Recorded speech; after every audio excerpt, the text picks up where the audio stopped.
sitting around a campfire and telling a story, and trying to create tension, scare people, then bring it to a head, and what I mean, and all those same skills kind of come into play, but just on a much larger way, which is why the much derided process of testing movies in front of an audience there's a lot not to recommend it, but it is also valuable. And that the value in it is actually sitting there with an audience and listening to them react to the movie.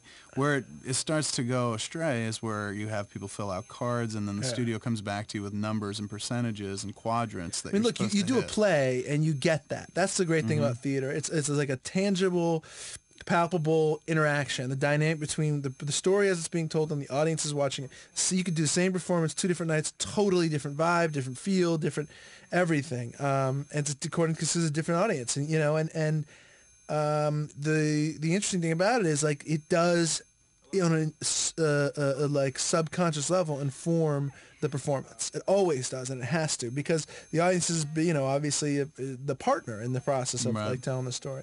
So I find it valuable, This girl was good. I like this receptionist, and actually, I really liked how she played it. It's not even the first time you said it, too. You've said it a couple times. Every time I've watched the movie with you, it comes to this point, you're always like, she was a really good receptionist. She was good. That's hard Roumain. to do, dude. I mean, it's hard to come in for a day. I know. I'm glad you give her props, but it's just so funny. Like every time your uniform, you're almost like Muse when he watches a movie. He always like points to the one moment where you're just like, she was on a horse in that moment. That was awesome. He's talking about Liv Tyler on the other commentary track, being like how she had a much harder job in Lord of the Rings because she had to ride a horse. He's going, she had much more screen time, dude. She was on a horse.